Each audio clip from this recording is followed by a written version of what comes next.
નામદાર હાઈકોર્ટ દ્વારા 80 દિવસની જેલવાસ બાદ મને શરતી જામીન આપ્યા છે, ત્યારે નામદાર હાઈકોર્ટના આ મિત્રો 80 દિવસ બાદ ચૈતરભાઈ વસાવા જેલમાંથી છૂટ્યા છે અને પહેલો જ વિડીયો અત્યારે હું તમને બતાવી રહ્યો છું એમના ભાષણનો। મિત્રો આ વિડીયો પૂરો જોજો, કેમ કે ચૈતરભાઈ વસાવાએ આ વિડીયોના માધ્યમથી ઘણા ખુલાસા કર્યા છે।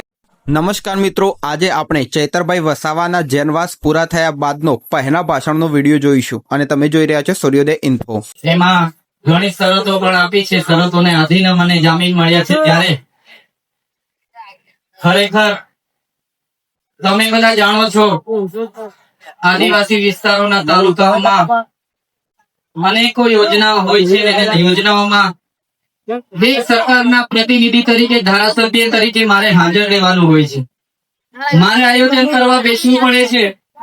એવી એક યોજના એક્ટિવિટી તાલુકાના વિકાસ માટેની યોજના આવે છે, એમાં ગ્રાન્ટ આવે છે, એમાં સરકારના પ્રતિનિધિ તરીકે હું ધારાસભ્ય અને તાલુકા પંચાયતના પ્રમુખ હાજર હતા, પણ દેડિયાપાડા અને સાગબારામાં એ લોકોએ કોન્ટ્રાક્ટરો અને વેપારીઓને, જેમને આદિવાસીઓ સાથે નાવા નીચોવાનો પણ સંબંધ નથી, એમને સભ્ય બનાવી દીધા। મેં મીટિંગ દરમિયાન કીધું કે જે લોકો અહીંયા વેપાર આવ્યા છે, જેમને અમારા સમાજ સાથે કોઈ લેવા દેવા નથી, એવા લોકોને તમે એક્ટિવિટીના સભ્ય બનાવી દો, ગુજરાત પેટર્નના સભ્ય બનાવી દો, અને એ લોકોને અમારે ગ્રાન્ટની વહેંચણી કરવાની તો કઈ રીતના ચાલશે? સામાન્ય બાબતોમાં બોલાચાલી અને સામાન્ય ઝપાઝપી થઈ, કેસ પણ થાય, પોઝિશન નથી, છતાં પણ જિલ્લાના આઈપીએસ અધિકારી અને ભાજપના 2-3 નેતાઓના ઈશારે મારા પર ખોટી ફરિયાદ કરવામાં આવી। ફરિયાદ સૌથી પહેલા 12 વાગે મેં આવી, 12 વાગે બનાવ બન્યો, 12:30 વાગે ફરિયાદ આપવા પોલીસ સ્ટેશને મેં ગયો, છતાં પણ આ ચૈતરભાઈ વારે ઘડી મનરેગાનું કૌભાંડ ઉજાગર કરે। પોલીસને સામે જયારે પોલીસ અહીંયા ધન ઉતરાવતી હોય ત્યારે ચૈતરભાઈ લડે, વિદ્યાર્થીઓના શિષ્યવૃત્તિ માટે લડે। અહીંના પૂરી માહિતી જાણવા માટે વિડીયો પૂરો જોજો। આવાસોમાં કર્મચારીઓના ભ્રષ્ટાચાર સામે લડે, કેવડિયા માટે લડે, પોલીસ સામે લડે, અને ગમે તે કરીને એને પીટ કરી દો, એમ કરીને મારા પર 307 ગંભીર પ્રકારનો ગુનો દાખલ કરવામાં આવ્યો। મિત્રો ચેનલને સબસ્ક્રાઇબ કરતા જજો। વિધાનસભાની ચૂંટણીમાં 1,04,333 મત મળ્યા, 43,000 ની મારી લીડ હતી। લોકસભા ચૂંટણી લડ્યો, લોકસભાની ચૂંટણીમાં 5,22,000 મત મને મળ્યા। દેડિયાપાડા વિધાનસભામાં મને 1,18,000 મત મળ્યા, 60,000 ની તો મારી લીડ હતી।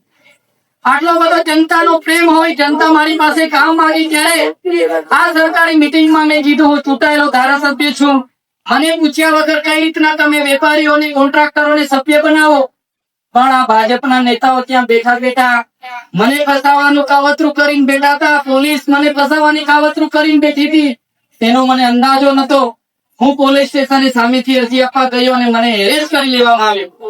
એક વિપક્ષના ધારાસભ્ય તરીકે સંવિધાને અમને સત્તા અને પાવર આપ્યા છે, છતાં આ લોકોએ મને 2 વાગે એરેસ્ટ કરી લીધો અને એફઆઈઆર રાતે એમણે 307 જેવી ગંભીર કલમો લગાડીને અહીંના આઈપીએસ અધિકારીના ઈશારે મને જેલ હવાલે કરવામાં આવ્યો। વડોદરા સેન્ટ્રલ જેલમાં 80 દિવસ જેટલો સમય મેં કાઢ્યો, ત્યારે મને એટલું દુઃખ થયું કે મારો ડેડિયાપાડા, સાગબારા અને નર્મદા જિલ્લાના જે લોકો છે, એ મારો પરિવાર છે, એ પરિવારના દુઃખના પ્રસંગોમાં હું હાજર નહીં રહી શક્યો, તે પરિવારના મેં સુખના પ્રસંગોમાં હાજર નહીં રહી શક્યો, એનું મને દુઃખ છે।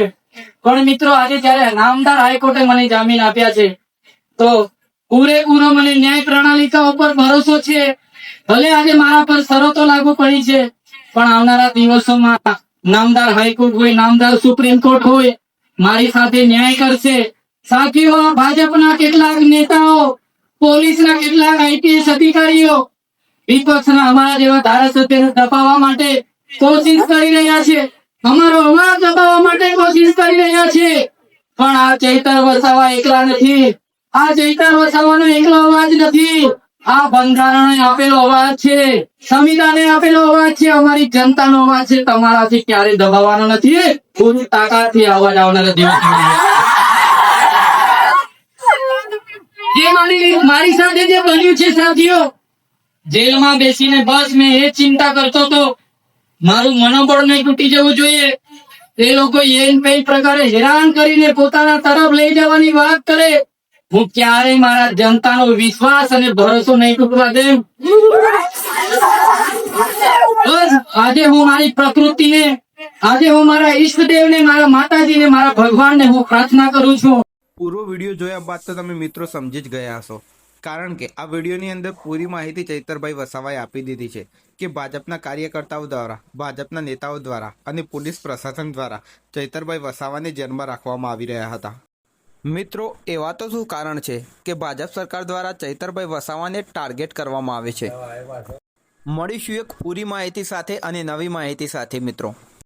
ત્યાં સુધી અમારી સૂર્યોદય ઇન્ફો ચેનલને સબસ્ક્રાઇબ કરી દેજો અને બને એટલી શેર કરજો.